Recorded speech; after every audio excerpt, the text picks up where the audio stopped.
ರಾಹುಲ್ ಗಾಂಧಿ ನೇತೃತ್ವದಲ್ಲಿ ನಡೆಯುತ್ತಿರುವ ಭಾರತ್ ಜೋಡೋ ಯಾತ್ರೆ ಪ್ರಮುಖವಾಗಿ 3 ಆಶಯಗಳಲ್ಲಿ ನಡೆಯುತ್ತಿದೆ. ರಾಹುಲ್ ಗಾಂಧಿ ಅವರು ದ್ವೇಷ, ನಿರುದ್ಯೋಗ ಮತ್ತು ಅಗತ್ಯ ವಸ್ತುಗಳ ಬೆಲೆ ಏರಿಕೆ ಪ್ರಶ್ನೆಯನ್ನು ಇಟ್ಟುಕೊಂಡು ಐಕ್ಯತೆಯ ಹೆಜ್ಜೆ ಹಾಕುತ್ತಿದ್ದಾರೆ ಎಂದು ಕೆಪಿಸಿಸಿ ಮುಖ್ಯ ವಕ್ತಾರ ಡಾಕ್ಟರ್ ಸಿಎಸ್ ದ್ವಾರಕನಾಥ್ ಹೇಳಿದರು. ನಗರದಲ್ಲಿ ಕರೆದ ಸುದ್ದಿಗೋಷ್ಠಿಯಲ್ಲಿ ಮಾತನಾಡಿದ ಕಾಂಗ್ರೆಸ್ ಮುಖಂಡರು ಭಾರತ್ ಜೋಡೋ ಯಾತ್ರೆ ಕುರಿತು ಮಾಹಿತಿ ನೀಡಿದರು. ಕಾಂಗ್ರೆಸ್ ಮುಖಂಡ ಸಿಬಿ ಶಶಿಧರ್ ಮಾತನಾಡಿ, ಇದು ಕಾಂಗ್ರೆಸ್ ಯಾತ್ರೆ ಮಾತ್ರವಲ್ಲ, ಹೊಡೆದ ಮನಸ್ಸುಗಳನ್ನು ಜೋಡಿಸುವ ಯಾತ್ರೆ. ಬಿಜೆಪಿ ಹಾಗೂ ಕೋಮುವಾದಿ ಮನಸ್ಥಿತಿಯನ್ನು ವಿರೋಧಿಸುವ ಪಾದಯಾತ್ರೆಯಾಗಿದೆ. ಇದರಲ್ಲಿ ಇಡೀ ನಾಗರಿಕ ಸಮಾಜ ಪಾಲ್ಗೊಳ್ಳಬೇಕೆಂದು ಕರೆ ನೀಡಿದರು. ಪಾದಯಾತ್ರೆಯಲ್ಲಿ ಜನಸ್ಪಂದನ ಟ್ರಸ್ಟ್ ಹಾಗೂ ಬೆಂಗಳೂರಿನ ಬಿ ಕಲ್ಚರ್ ಎಂಬ ಅಂತಾರಾಷ್ಟ್ರೀಯ ಮಟ್ಟದ ಸುಮಾರು 20 ರಿಂದ 30 ಕಲಾವಿದರು ರಚಿಸಿರುವ ಭಾರತ್ ಜೋಡೋಗೆ ಸಂಬಂಧಿಸಿದ ಕಲಾಕೃತಿಗಳನ್ನು ಪ್ರದರ್ಶಿಸಲಾಗುವುದು. ಈ ಕಲಾಕೃತಿಗಳ ಪ್ರದರ್ಶನವನ್ನು ರಾಹುಲ್ ಗಾಂಧಿ ಅವರು ಉದ್ಘಾಟಿಸಲಿದ್ದಾರೆ ಎಂದು ತಿಳಿಸಿದರು. ಈ ಸುದ್ದಿಗೋಷ್ಠಿಯಲ್ಲಿ ಜಿಲ್ಲಾ ಪಂಚಾಯಿತಿ ಮಾಜಿ ಸದಸ್ಯ ತ್ರಿಭಯಂಕ, ಲೇಖಕ ಗಂಗಾಧರ್, ಕಲಾ ತಂಡದ ಸತೀಶ್, ಯುವ ನಾಯಕರಾದ ಪುನೀತ್, ಶಂಕರ್ ಮುಖಂಡರು ಭಾಗವಹಿಸಿದ್ದರು. ವರದಿ ಆನಂದ್ ತಿಪಟೂರು. ಬಿಜೆಪಿಯ ಮನಸ್ಥಿತಿಯನ್ನ ಮತ್ತೆ ಯಾರು ಕೋಮುವಾದಿಗಳಿದ್ದಾರೆ ಅವರನ್ನ ವಿರೋಧಿಸ್ತಕ್ಕಂತ ಎಲ್ಲರೂ ಭಾಗವಹಿಸಲೇಬೇಕಾದಂತ ಒಂದು ಪಾದಯಾತ್ರೆ. ಆ ತರನೇ ಅದನ್ನ ಡಿಸೈನ್ ಮಾಡಲಾಗಿದೆ.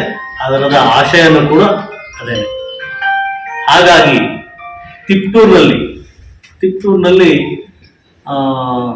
ಬಹಳಷ್ಟು ಜನ ನಮಗೆ ಪ್ರಗತಿಪರ ಮಿತ್ರರು, ಅಂದ್ರೆ ರೈತರಿರ್ಬೋದು, ರೈತ ಸಂಘದಲ್ಲಿರ್ಬೋದು, ದಲಿತ DSS ಇರ್ಬೋದು, ದಲಿತ ಸಂಘರ್ಷ ಸಮಿತಿಯವರಿರ್ಬೋದು, ಮತ್ತೆ ಬೆಳೆಕಾವಲು ಸಮಿತಿ, ತೆಂಗು ಬೆಳೆಗಾರರದ್ದು ಹೋರಾಟದ ಸಮಿತಿ, ಕಾರ್ಮಿಕ ಸಂಘಟನೆಗಳು, ಇನ್ನು ಅನೇಕ ಸಂಘಟನೆಗಳು ಪ್ರಗತಿಪರವಾಗಿ ಮುಂಚೆಯಿಂದ ಯೋಚನೆ ಮಾಡ್ಕೊಂಡು ಬಂದಿದೆ. ನಾನು ಅದರಲ್ಲಿ ಒಬ್ಬನಾಗಿ ನಾವು ಅನೇಕ ಹೋರಾಟಗಳನ್ನ ತಿಪ್ಟೂರು ಮಟ್ಟಿಗೆ ಮಾಡ್ಕೊಂಡು ಬಂದಿದ್ದೀವಿ. ಅವ್ರಗಳಿಗೆ ಒಂದು ಕರೆ ಕೊಡೋದೇನಪ್ಪಾ ಅಂದ್ರೆ, ಎಲ್ಲ ಮನಸ್ಸುಗಳು ಅಂದ್ರೆ ಪ್ರಗತಿಪರ ಮನಸ್ಸುಗಳು ಭಾರತ್ ಜೋಡೋಗೆ ಬೆಂಬಲಿಸಬೇಕು ನೀವು, ಮತ್ತು ಭಾರತ್ ಜೋಡೋದ ಆಶಯವನ್ನ ಎಲ್ರಿಗೂ ಹೇಳ್ಬೇಕು. ಅದು ಬರೀ ಕಾಂಗ್ರೆಸ್ನ ಯಾತ್ರೆ ಆಗಿರಬಾರ್ದು, ಒಡೆದ ಮನಸ್ಸುಗಳನ್ನ ಜೋಡಿಸುವಂತ ಯಾತ್ರೆ ಆಗ್ಬೇಕು. ಮುಂದೆಂದು ದೇಶ ಒಗ್ಗಟ್ಟಾಗಿರ್ಬೇಕು. ಒಬ್ಬರನ್ನೊಬ್ಬರನ್ನ ದ್ವೇಷ ಮಾಡದಲೆ ಪ್ರೀತಿ ಮತ್ತು ಸಮಾನತೆ, ಭಾತೃತ್ವವನ್ನ ಹಂಚುವ ಒಂದು ಯಾತ್ರೆಯಾಗಿ ಅದು ರೂಪುಗೊಂಡಿದೆ.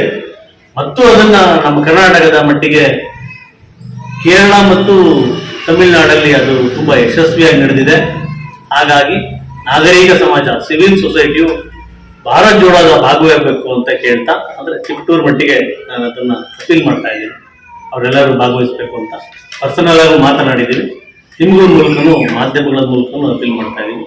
ನಮಗೆ ಕೈ ಜೋಡಿಸಿ ಪಾದಯಾತ್ರೆಯಲ್ಲಿ ಸಹಕರಿಸಿ ಮತ್ತೆ ಭಾರತ್ ಜೋಡೋವನ್ನ ಯಶಸ್ವಿಗೊಳಿಸಬೇಕು.